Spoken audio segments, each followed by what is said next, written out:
Hello student, तो पिछले video के अंदर हमने कार्डियोवास्कुलर सिस्टम जो है उसमें हार्ट जो है उससे रिलेटेड कौन कौन सी इंपॉर्टेंट डिसीज़ कंडीशन जो है उसके बारे में, उनका कॉमन साइन एंड सिम्टम क्या रहेंगे और साथ ही उसका कॉमन डायग्नोस्टिक इवैल्यूएशन क्या रहता है उसके बारे में बात कर ली थी।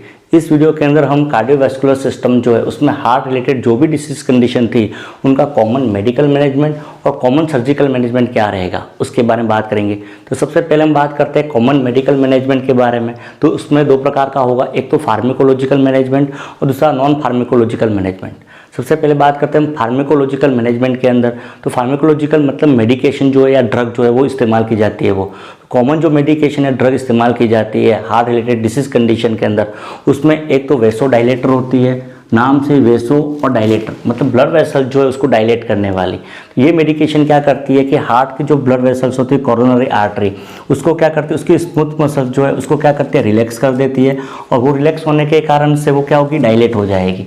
और ब्लड वेसल्स डायलेट होने के कारण से टिश्यू जो इसको जो ब्लड फ्लो हो रहा है वो क्या इंक्रीज होगा। साथ ही साथ ये ड्रग क्या करती है कि पेरिफेरल रेजिस्टेंस जो हो रहा है उसको क्या करती है, रिड्यूस करती है। पेरिफेरल रेजिस्टेंस के कारण से क्या होता है कि ब्लड जो होता है वो वेसल से डिस्टल टिश्यू जो होता है उसके अंदर प्रॉपर पहुंच नहीं पाता और उसके कारण से क्या होता है कि टिश्यू के अंदर इस्केमिया की कंडीशन आती है। तो ये ठीक ड्रग क्या करेगी, पेरिफेरल रेजिस्टेंस जो है उसको कम करेगी। वो कम होने के कारण से टिश्यू को ब्लड फ्लो ज़्यादा होगा, अच्छे से हो पाएगा, जिससे मायोकार्डियम जो है उसको ब्लड अच्छे से मिल पाएगा और उसके कारण से जो मायोकार्डियम में इस्केमिया की कंडीशन आ रही है वो करेक्ट हो जाएगी। तो इस तरीके से ब्लड वेसोडाइलेटर जो होती है वो काम करती है। कॉमन जो वेसोडाइलेटर काम में ली जाती है उसमें एक तो नाइट्रोग्लिसरीन होती है जिसको ग्लिसराइल ट्राइनाइट्रेट GTN के नाम से भी जाना जाता है। सबसे ज़्यादा इस्तेमाल की जाने वाली ड्रग होती है ये, स्पेशली एंजाइना जो होता है उसके अंदर, MI जो होता है उसके अंदर काम में ली जाती है। इसके अलावा CHF जो होता है कंजस्टिव हार्ट फेलियर उसमें भी इसका इस्तेमाल किया जाता है। ग्लिसराइल ट्राइनाइट्रेट जो होता है वो सबलिंगुअल भी दिया जाता है या स्लो इंफ्रावेनस भी दिया जाता है। इसके अलावा एक हाइड्रालाजाइन करके भी होती है, एक सोडियम नाइट्रोप्रोसाइड करके भी होती है। इसके अलावा भी अदर ड्रग होती है जो वेसोडाइलेटर के रूप में काम में ली जाती है। वेसोडाइलेटर मेडिकेशन ज़्यादातर एंजाइना जो है, MI जो होता है मायोकार्डियल इन्फेक्शन जो होता है, कंजस्टिव हार्ट फेलियर है या हाइपरटेंशन की कंडीशन होती है उसके अंदर इस्तेमाल की जाती है। सेकंड जो होती है ड्रग वो होती है बीटा एड्रेनर्जिक ब्लॉकर होती है। बीटा एड्रेनर्जिक ब्लॉकर जो होती है वो मेनली बीटा रिसेप्टर जो होता है उसको ब्लॉक करती है और बीटा रिसेप्टर खास करके हार्ट जो है उसके अंदर ब्लॉक होने के कारण से क्या होगा कि मायोकार्डियम जो है उसके अंदर जो कॉन्ट्रैक्शन जो है वो क्या होगा, कम हो जाएगा और हार्ट बीट जो होती है वो भी कम होगी। तो हार्ट बीट भी रिड्यूस होगी, हार्ट रेट कम होगी, साथ ही साथ फोर्स ऑफ कॉन्ट्रैक्शन जो है वो कम होगा और वो कम होने के कारण से जो कार्डिक आउटपुट जो होता है वो क्या होगा, रिड्यूस होगा, मतलब कम हो जाएगा। जैसे कार्डिक आउटपुट रिड्यूस होगा तो ब्लड वेसल्स के अंदर ब्लड का प्रेशर जो है वो भी क्या होगा, कम होगा। तो एक तरह से ये क्या करती है कि ब्लड प्रेशर जो होता है BP उसको क्या करती है, रिड्यूस करने का काम करती है, मतलब कम करने का काम करती है। कॉमन बीटा ब्लॉकर जो काम में ली जाती है वो एक तो प्रोपेनोलोल होती है, एक एटिनोलोल होती है, एक मेटोप्रोलोल होती है। मतलब जितनी भी लोल वाली ड्रग होती है वो सब क्या है, बीटा ब्लॉकर होती है जो क्या करती है, ब्लड प्रेशर जो है उसको कम करने का काम करती है। इसका इस्तेमाल भी एंजाइना है, MI है, हाइपरटेंशन है, कंजस्टिव हार्ट फेलियर है इत्यादि के अंदर किया जाता है। अगली जो ड्रग होती है वो अल्फा ब्लॉकर होती है। अल्फा ब्लॉकर जो होती है वो बीटा ब्लॉकर की तरह अल्फा रिसेप्टर जो होता है उसको ब्लॉक करती है और अल्फा रिसेप्टर को ब्लॉक करके क्या करती है कि ब्लड वेसल जो है उसकी जो स्मूथ मसल्स जो होती है उसको क्या करती है, रिलैक्स करती है और रिलैक्स करने के कारण से उसके अंदर क्या होगा, डायलिटेशन उत्पन्न होगा। मतलब एक तरह से ये क्या करती है, वेसो डायलिटेशन जो है वो प्रोड्यूस करती है और वेसो डायलिटेशन के कारण से ब्लड का प्रेशर जो होगा वो क्या कम हो जाएगा। तो ये भी ब्लड प्रेशर जो है उसको कम करने में हेल्प करती है। जो कॉमन अल्फा ब्लॉकर काम में ली जाती है वो तो डोक्साजोसिन होता है, प्राजोसिन होता है, एक गुनियाड्रेल करके होता है इत्यादि अल्फा ब्लॉकर ड्रग होती है। इनका इस्तेमाल भी हाइपरटेंशन के अंदर, एंजाइना, MI इसके अंदर किया जाता है। अगली जो ड्रग है वो है कैल्शियम चैनल ब्लॉकर। ये क्या करती है कि स्मूथ मसल जो होती है उसके अंदर जो कैल्शियम चैनल होते हैं उस चैनल को क्या करती है, ब्लॉक कर देती है। उस चैनल को ब्लॉक करके कैल्शियम आयन जो होते हैं इनको इन्फ्लक्स को क्या करती है, रोक देती है और वो इन्फ्लक्स रोकने के कारण से स्मूथ मसल जो है उसके अंदर क्या होगा, कॉन्ट्रैक्शन जो है वो नहीं हो पाएगा। वो कॉन्ट्रैक्शन नहीं होने के कारण से क्या होगी, वो रिलैक्स होगी। वो जैसे रिलैक्स होगी ब्लड वेसल जो होगी वो क्या होगी, डायलेट हो जाएगी, मतलब फैल जाएगी। तो एक तरह से ये भी क्या करती है, वेसो डायलेटेशन जो है वो प्रोड्यूस करती है। कॉमन जो कैल्शियम ब्लॉकर जो काम में लिए जाते हैं इसमें एक तो निफिडिपाइन होता है, वेरापामिल होता है इत्यादि इसमें काम में ली जाती है। पाइन वाली ड्रग जो भी है वो सभी कैल्शियम ब्लॉकर के अंतर्गत आती है। ये मेनली हाइपरटेंशन जो है उसके अंदर, एंजाइना है, MI है, कंजस्टिव हार्ट फेलियर है उसके अंदर इसका इस्तेमाल किया जाता है। अगली जो मेडिकेशन है वो है ACE इनहिबिटर, मतलब एंजियोटेंसिन कन्वर्टिंग एंजाइम इनहिबिटर। ये क्या करता है कि किडनी के अंदर जो एंजियोटेंसिन फर्स्ट जो होता है, जो कि किस में बदलता है, एंजियोटेंसिन सेकंड में बदलता है, तो इसको क्या करती है, सेकंड में बदलने नहीं देती। और सेकंड जब नहीं बनता है तो उसके कारण से किडनी जो है उसके अंदर सोडियम जो है उसका और वाटर का रीअब्जॉर्प्शन नहीं हो पाएगा। तो सोडियम वाटर जो होता है वो यूरिन के द्वारा बाहर निकल जाएंगे। जैसे सोडियम की कमी होगी, ब्लड वेसल जो होती है वो क्या होगा, डायलेट हो जाएगी। और प्रेशर जो होता है, ब्लड प्रेशर, वो क्या होगा, रिड्यूस होगा, मतलब कम होगा। तो एक तरह से ये भी क्या करती है कि ब्लड प्रेशर जो है उसको कम करने में हेल्प करती है। कॉमन ACE इनहिबिटर जो काम में ली जाती है वो एक तो कैप्टोप्रिल होती है, एक रैमीप्रिल होती है, एक एनालाप्रिल होती है। मतलब प्रिल वाली जो भी ड्रग होती है जिसके पीछे PRIL आता है वो सभी ACE इनहिबिटर होती है, जो ब्लड प्रेशर जो इसको कम करने में हेल्प करती है। अगली जो मेडिकेशन जो होती है कॉमन मेडिकेशन, वो डायूरेटिक्स होते हैं। डायूरेटिक्स जो होते हैं वो मेनली क्या करते हैं, डायूरेसिस प्रोड्यूस करते हैं। डायूरेसिस का मतलब होता है कि यूरिन जो है उसके फॉर्मेशन को बढ़ा देते हैं।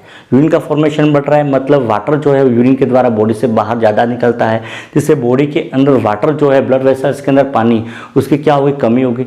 वो कमी होते ही तुरंत क्या हो जाएगा कि उसका जो प्रेशर होता है, ब्लड का प्रेशर, वो क्या होगा, कम हो जाएगा।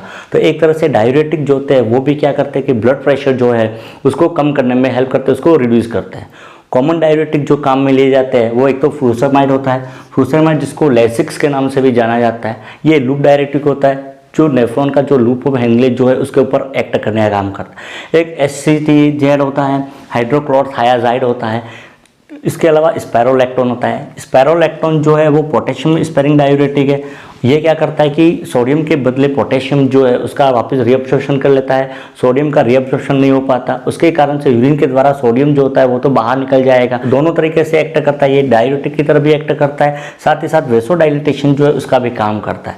तो एक तो ये काम में लिया जाता है। तो ये मेडिकेशन जो होती है वो स्पेशली हाइपरटेंशन जो है उसके अंदर काम में ली जाती है, इसलिए इन सब मेडिकेशन को एंटी हाइपरटेंसिव ड्रग जो है ये भी कहा जाता है। अगली मेडिकेशन जो है इसके अंदर कॉमन वो होता है एंटीकोगुलेंट होते हैं। एंटीकोगुलेंट जो होते हैं वो क्या करते हैं कि ब्लड क्लॉट जो होता है उसको डिसॉल्व करते हैं, या फिर ब्लड की क्लॉटिंग जो है वो होने नहीं देते। मेनली होता है क्या है, नॉर्मल की कोरोनरी आर्टरी जो होती है उसके अंदर ब्लड क्लॉट बन जाते हैं, और वो क्लॉट बनने के कारण से मायोकार्डियम को ब्लड फ्लो जो होता है प्रॉपर हो नहीं पाता। तो इसके लिए क्या किया जाता है कि एंटीकोगुलेंट जो है वो दिए जाते हैं। ये एंटीकोगुलेंट ब्लड क्लॉट जो है उसको बनने नहीं देते या इसको डिसॉल्व करते हैं। कॉमन जो एंटीकोगुलेंट काम में लिए जाते हैं उसमें एक तो हिपेरिन होता है। हिपेरिन जो होता है उसको ऑरली नहीं दिया जाता, इसको केवल सबक्यूटेनियसली दिया जाता है। दूसरा जो होता है वो वारफेरिन होता है। वारफेरिन जिसको ऑरल एंटीकोगुलेंट भी कहा जाता है, वारफेरिन जो है उसको ऑरली भी दिया जाता है। तो ये तो एंटीकोगुलेंट हो गए। अगली जो ड्रग क्लास है वो है कार्डियोटोनिक। कार्डियोटोनिक, टॉनिक का मतलब होता है उसको सडनली स्टिमुलेट करने वाला। तो कार्डियोटोनिक ड्रग होती है वो क्या करती है कि हार्ट जो होता है उसमें मायोकार्डियम खास करके उसकी कॉन्ट्रैक्टिबिलिटी जो होती है, फोर्स ऑफ कॉन्ट्रैक्शन, इसको क्या करता है, इंक्रीज करता है। ये ड्रग जो होती है वो क्या करती है कि ऐसे नोड जो है उससे जो इम्पल्स बन रहे हैं उस इम्पल्स को बढ़ा देता है, और उसके कारण से मायोकार्डियम जो है उसके अंदर फोर्स जो होता है वो इंक्रीज होगा। वो इंक्रीज होने के कारण से कार्डिक आउटपुट जो होगा वो क्या होगा, इंक्रीज होगा। कार्डियोटोनिक का इस्तेमाल ज़्यादातर किया जाता है वो कंजस्टिव हार्ट फेलियर के अंदर, हार्ट ब्लॉक जो कंडीशन होती है उसके अंदर, या कार्डिक अरेस्ट जो है उसके अंदर किया जाता है। कॉमन जो कार्डियोटोनिक होती है उसमें एक तो डिजिटॉक्सिन होता है या डिगॉक्सिन करके होता है। अगली जो है वो है एंटी प्लेटलेट ड्रग होती है। एंटी मतलब अगेंस्ट ऑफ प्लेटलेट, मतलब प्लेटलेट जो है उसके अगेंस्ट। तो एंटी प्लेटलेट ड्रग जो होती है वो क्या करती है कि ब्लड के अंदर जो प्लेटलेट जो होता है उसका जो एग्रीगेशन होता है, नॉर्मली क्लॉटिंग के टाइम क्या होती है कि प्लेटलेट जो होती है वो इकट्ठी हो जाती है, उसके बाद क्लॉट बनाती है। तो ये क्या करता है कि प्लेटलेट जो है उसको आपस में इकट्ठी होने नहीं देता, जिसके कारण से ब्लड क्लॉट जो है उसका फॉर्मेशन नहीं हो पाता। इसके अलावा एंटी प्लेटलेट ड्रग जो होती है वो प्लेटलेट जो है उसका प्रोडक्शन जो हो रहा है उसको भी क्या करती है, कम करने में हेल्प करती है। कॉमन एंटीप्लेटलेट ड्रग जो होती है वो एस्पिरिन होती है, जिसको सैलिसाइलिक एसिड भी कहा जाता है। ये एक NSAID ड्रग होते हैं। इसका एक और इफेक्ट तो यही होता है कि ये प्लेटलेट जो है उसको कम करने में हेल्प करती है। अगला जो ड्रग काम में ली जाती है कॉमन, वो है थ्रोम्बोलाइटिक एजेंट। थ्रोम्बो का मतलब होता है क्लॉट, और लाइटिक का मतलब होता है उसको ब्रेक डाउन करना। ये मेडिकेशन क्या करती है कि ब्लड वेसल्स के अंदर जो क्लॉट बन जाता है, कोरोनरी आर्टरी के अंदर जो क्लॉट बन गया, उस क्लॉट को क्या करती है, डिसॉल्व करती है, उसको ब्रेक डाउन करती है। और ब्रेक डाउन करके ब्लड फ्लो जो होता है उसको क्या करती है, इंप्रूव करती है, मतलब बढ़ाने का काम करती है। कॉमन जो थ्रोम्बोलाइटिक एजेंट जो काम में लिए जाते हैं वो स्ट्रेप्टोकाइनेज होता है, यूरोकाइनेज होता है, इत्यादि होता है। मतलब जिसके पीछे नेज आ रहा है, NASE आ रहा है, वो सभी क्या होते हैं, थ्रोम्बोलाइटिक एजेंट होते हैं। इनका इस्तेमाल भी एंजाइना जो है, MI की कंडीशन जो होती है, इसके अलावा ब्रेन के अंदर कोई प्रॉब्लम है उसके अंदर भी किया जाता है। नेक्स्ट मेडिकेशन जो है वो है anti hyperlipidemic agent. Anti hyperlipidemic agent, इसको कोलेस्ट्रॉल लोअरिंग एजेंट भी कह सकते हैं। ये क्या करता है कि ब्लड के अंदर जो कोलेस्ट्रॉल जो होता है उसको रिड्यूस करने का काम करता है, मतलब उसको कम करने का काम करते हैं। साथ ही साथ ये LDL जो होता है उसके फॉर्मेशन या सिंथेसिस होने भी नहीं देती। इसमें जो कॉमन यूज़ की जाती है वो स्टैटिन ग्रुप की जो ड्रग आती है वो इसमें इस्तेमाल की जाती है, जैसा कि एट्रोवास्टैटिन जो है वो, रोजुवास्टैटिन जो है वो, मतलब स्टैटिन जिसके पीछे भी आ रहा है वो सभी एंटी हाइपरलिपिडेमिक एजेंट होती है। तो एक तो ये मेडिकेशन काम में ली जाती है। एक और मेडिकेशन या क्लास जो है वो है पोटेशियम चैनल ब्लॉकर। ये मेनली जो पोटेशियम जो होता है चैनल उसको ब्लॉक करती है, और उसको ब्लॉक करके एक्शन पोटेंशियल जो है उसको क्या करती है, डिमिनिश करती है। और उसको डिमिनिश करके फिर क्या करती है कि हार्ट जो है उसमें जो कॉन्ट्रैक्शन जो हो रहा है उस कॉन्ट्रैक्शन की रेट को क्या करती है, कम करती है। तो एक तरह से ये क्या करती है कि हार्ट रेट जो होता है उसको रिड्यूस करने का काम करती है, हार्ट बीट को कम करती है। इसका इस्तेमाल जो है वो कार्डिक एरिथमिया की कंडीशन जो होती है या डिसएरिथमिया होता है जिसमें हार्ट बीट जो होती है इरेगुलर हो जाती है और फास्ट हो जाती है, तो उसके अंदर किया जाता है। कॉमन पोटेशियम चैनल ब्लॉकर जो है वो एम्योडेरोन होती है, जिसको कार्डामोन का नाम से भी जाना जाता है, इसका इस्तेमाल किया जाता है। अगली जो मेडिकेशन जो होती है वो होती है एड्रेनर्जिक एगोनिस्ट होती है। ये एड्रेनर्जिक एगोनिस्ट जो होती है वो क्या करती है, एड्रेनर्जिक रिसेप्टर होते हैं, अल्फा और बीटा रिसेप्टर जो होते हैं उसको एगोनिस्ट मतलब उसको एक्टिवेट करती है। ये ठीक वैसे ही बीटा ब्लॉकर और अल्फा ब्लॉकर जो है उसके विपरीत काम करती है। ये क्या करती है, उनको एक्टिवेट करती है और एक्टिवेट करके स्मूथ मसल जो है वेसल्स के अंदर उसको क्या करती है, कॉन्ट्रैक्ट करती है। और कॉन्ट्रैक्शन के कारण से वहाँ पर क्या होगा, वेसो कॉन्स्ट्रिक्शन उत्पन्न होगा, जिससे ब्लड वेसल जो है वो सिकुड़ जाती है। और ब्लड वेसल सिकुड़ने के कारण से ब्लड प्रेशर जो होगा वो क्या इंक्रीज होगा, मतलब बढ़ जाएगा। इसका इस्तेमाल जो है वो कार्डियोजेनिक शॉक की कंडीशन है उसके अंदर, या हाइपोवोलेमिया की कंडीशन होती है उसके अंदर, या हाइपोटेंशन की कंडीशन है तो उसके अंदर इनका इस्तेमाल जो है वो किया जाता है। नेक्स्ट ड्रग जो है वो है सेंट्रल एक्टिंग एजेंट होती है। सेंट्रल एक्टिंग एजेंट जो होती है वो क्या करती है कि अल्फा-2 रिसेप्टर होता है उसकी एगोनिस्ट होती है। और ये अल्फा-2 रिसेप्टर जो है उसको क्या करती है, स्टिमुलेट करती है। और उसका स्टिमुलेशन के कारण से ब्लड वेसल्स जो है उसमें क्या होता है, डायलेटेशन होगा, मतलब स्मूथ मसल्स जो होती है वो रिलैक्स हो जाएगी। और वो रिलैक्स होने के कारण से उसमें वेसो डायलेटेशन उत्पन्न होगा। और जैसे वेसो डायलेटेशन उत्पन्न होगा प्लस प्रेशर जो होगा वो क्या होगा, रिड्यूस हो जाएगा। कॉमन सेंट्रल एक्टिंग एजेंट जो होती है अल्फा-2 एगोनिस्ट, उसमें एक तो क्लोनिडाइन जो होती है वो इस्तेमाल की जाती है, एक मिथाइल डोपा जो है उसका इस्तेमाल किया जाता है। अगली जो मेडिकेशन जो होती है वो एनाल्जेसिक होती है। हार्ट रिलेटेड डिसीज कंडीशन के अंदर चेस्ट पेन होता है, तो चेस्ट पेन जो है उसको कम करने के लिए एनाल्जेसिक इस्तेमाल की जाती है, जिसमें कॉमन मॉर्फिन जो है उसका इस्तेमाल किया जाता है। पेन किलर के लिए या एनाल्जेसिक के रूप में NSAID ड्रग जो है उसका इस्तेमाल कम ही किया जाता है, क्योंकि डाइक्लोफेनिक सोडियम के अंदर सोडियम होता है और ये सोडियम जो होता है वो क्या कर सकता है, ब्लड प्रेशर को इंक्रीज कर सकता है। तो चेस्ट पेन जो होता है उसके लिए मॉर्फिन सल्फेट जो है उसका इस्तेमाल किया जाता है। मॉर्फिन जो सल्फेट जो होता है वो ओपियोइड एनाल्जेसिक होती है। ये मेनली ओपियोइड रिसेप्टर जो होता है उसको एक्टिवेट करती है, मतलब उसके एगोनिस्ट होती है। उसको एगोनिस्ट करके पेन जो होता है उसको क्या करता है, सबसाइड करता है। तो ये तो हार्ट रिलेटेड डिसीज कंडीशन जो है उसका कॉमन फार्माकोलॉजिकल मैनेजमेंट जो है वो क्या रहेगा, वो हो जाएगा।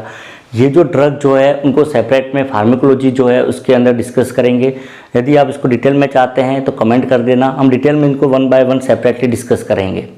नेक्स्ट बात आती है नॉन फार्माकोलॉजिकल मैनेजमेंट जो है वो क्या रहेगा हार्ट रिलेटेड डिसीज कंडीशन में। नेक्स्ट है नॉन फार्माकोलॉजिकल मेडिकल मैनेजमेंट। उसमें एक तो ऑक्सीजन एडमिनिस्ट्रेशन होता है। नॉर्मली क्या होता है कि हार्ट की डिसीज कंडीशन के अंदर मायोकार्डियम जो होता है वो ब्लड को पंप नहीं कर पाता। हार्ट ब्लड पंप नहीं कर पाएगा तो लंग्स जो है उसमें ब्लड नहीं जाएगा, उसके कारण से उसका ऑक्सीजनेशन प्रॉपर नहीं होगा, जिससे ब्लड और टिश्यू के अंदर ऑक्सीजन की कमी हो जाएगी। ऑक्सीजन कमी होने के कारण से हाइपोक्सीमिया की कंडीशन जो उत्पन्न होगी और SpO2 जो होता है ऑक्सीजन सेचुरेशन रेट वो कम हो जाएगी। तो हाइपोक्सिया जो हो रहा है उसको करेक्ट करने के लिए ऑक्सीजन जो है वो दिया जाता है। ऑक्सीजन जो है उसकी जो फ्लो रेट जो रहती है वो 2 से 6 लीटर पर मिनट तो कैन्यूला जो होता है नेजल कैन्यूला उसके अंदर रहती है, जबकि मास्क के द्वारा ये 5 से 10 लीटर प्रति मिनट जो है वो दिया जाता है। अगला जो होता है वो CPR दिया जाता है, कार्डियो पल्मोनरी रिसक्सिटेशन। और CPR के अंदर मेनली चेस्ट कंप्रेशन जो है वो दिया जाता है, साथ ही साथ वेंटिलेशन जो है वो दिया जाता है। इसका जो रेशो जो रहता है 30:2 का जो है वो रेशो रहता है। अगला डिफिब्रिलेशन जो है वो किया जाता है। डिफिब्रिलेशन में डिफिब्रिलेटर होता है, मशीन होता है, उस मशीन के द्वारा हार्ट जो है उसमें जो इलेक्ट्रिक करंट जो हो रहा है उसको करेक्ट किया जाता है। एक तरह से एरिथमिया की जो कंडीशन हो रही है, मतलब डिसएरिथमिया की कंडीशन जो हो रही है जिसमें हार्ट का रिदम जो डिस्टर्ब हो गया उसको करेक्ट किया जाता है। अगला कार्डियो वर्जन होता है। कार्डियो वर्जन में भी इलेक्ट्रिक करंट जो है वो डिलीवर किया जाता है और इलेक्ट्रिक करंट के द्वारा हार्ट जो इंपल्स जो बन रही है उसको रेगुलेट किया जाता है। इसका इस्तेमाल भी डिसएरिथमिया जो है उसके ट्रीटमेंट में किया जाता है। इन सब के बारे में हम डिटेल में अलग से चैप्टर में डिस्कस करेंगे। तो ये तो मेडिकल मैनेजमेंट जो होता है वो हो जाएगा। अब बात करते हैं कॉमन सर्जिकल मैनेजमेंट जो है उसके कि हार्ट रिलेटेड डिसीज कंडीशन में कॉमन सर्जिकल मैनेजमेंट कौन कौन से होंगे। तो उसमें एक तो PTCA होता है, परक्यूटेनियस ट्रांसलुमिनल कोरोनरी एंजियोप्लास्टी। तो इसको कार्डिक कैथेटराइजेशन भी कहा जाता है। इसमें क्या होता है कि बड़ी आर्टरी जो है उसके द्वारा कैथेटर इंसर्ट किया जाता है और वो कैथेटर के द्वारा कोरोनरी आर्टरी जो होती है उसके अंदर जो ब्लॉकेज जो है उसको रिमूव किया जाता है। इसमें कॉमन जो की जाती है वो एक तो एथिरेक्टोमी की जाती है। एथिरेक्टोमी के अंदर क्या होता है, कैथेटर जो है उसके द्वारा जो क्लॉट जो बन गया उसको रिमूव किया मतलब हटाया जाता है। ठीक वैसा ही एक कोरोनरी आर्टरी स्टेंट होता है। इसमें कैथेटर के द्वारा ही एक स्टेंट होता है, उस स्टेंट जो उसको क्या करता है वहाँ पर फिक्स कर दिया जाता है। कोरोनरी PTCA सर्जरी जो है वो एंजाइना के अंदर, MI जो है या कोरोनरी आर्टरी डिसीज कंडीशन जो होती है उसके अंदर इस्तेमाल की जाती है। दूसरी जो होती है इसमें surgery CABG coronary artery bypass grafting. तो इसमें क्या किया जाता है, मेनली कि बॉडी से कहीं से आर्टरी जो है उसका पीस लिया जाता है और उसके बाद जहाँ पर भी क्लॉटिंग हो गया, ब्लॉकेज हो गया है उसको छोड़कर वहाँ पर उस आर्टरी जो है उसको लगा दिया जाता है, मतलब एक बाईपास रूट जो है वो बना दिया जाता है जिससे ब्लड जो होता है वो फिर उस रूट के द्वारा फ्लो हो जाएगा और मायोकार्डियम तक पहुँच जाएगा। इसका इस्तेमाल भी एंजाइना के अंदर कोरोनरी आर्टरी डिसीज जो है उसके अंदर किया जाता है। एक होता है कैथेटर एब्लेशन थेरेपी होता है। कैथेटर एब्लेशन थेरेपी के अंदर क्या होता है कि कैथेटर के द्वारा स्पेशलाइज्ड जो सेल होती है उस सेल को डिस्ट्रॉय कर दिया जाता है, मतलब वे सेल जो इम्पल्स जो इसको बहुत ज़्यादा जनरेट कर रहे हैं जिसके कारण से हार्ट जो है मायोकार्डियम उसके अंदर कॉन्ट्रैक्शन की रेट इंक्रीज हो रही है और एक फिब्रिलेशन जो है उसकी कंडीशन उत्पन्न हो रही है। तो डिसएरिथमिया या एट्रियल फिब्रिलेशन की कंडीशन जो होती है उसको करेक्ट करने के लिए काम में ली जाती है। इसमें मेनली कोई स्पेशल सेल जो होती है उसको क्या करते हैं, इलेक्ट्रिक करंट के द्वारा डिस्ट्रॉय कर दिया जाता है। ठीक वैसा ही एक वल्वुलोप्लास्टी होती है। वल्वुलोप्लास्टी मेनली जो हार्ट की जो वाल्व होती है, जैसे एओर्टिक वाल्व होता है या पल्मोनरी वाल्व है, माइट्रल वाल्व होता है, तो उसको रिपेयर किया जाता है। ये मेनली एओर्टिक स्टेनोसिस जो है उसके अंदर या पल्मोनरी स्टेनोसिस की कंडीशन है उसके अंदर काम में ली जाती है। तो ये तो कॉमन सर्जिकल मैनेजमेंट जो है वो हो जाएगा। सर्जरी के बारे में हम डिटेल में अलग से वीडियो के अंदर डिस्कस करेंगे। तो ये था हार्ट रिलेटेड डिसीज कंडीशन जो होती है उसका कॉमन मेडिकल मैनेजमेंट और common surgical management. Next video के अंदर हम हार्ट रिलेटेड डिसीज कंडीशन जो है उसका कॉमन नर्सिंग मैनेजमेंट जो है वो क्या रहेगा, मतलब नर्सिंग केयर प्लान जो है वो कैसे बनाएंगे जो कि लगभग सभी हार्ट डिसीज जो है उसके अंदर काम में आ जाएगा। मिलते हैं अगले वीडियो में। Thank you.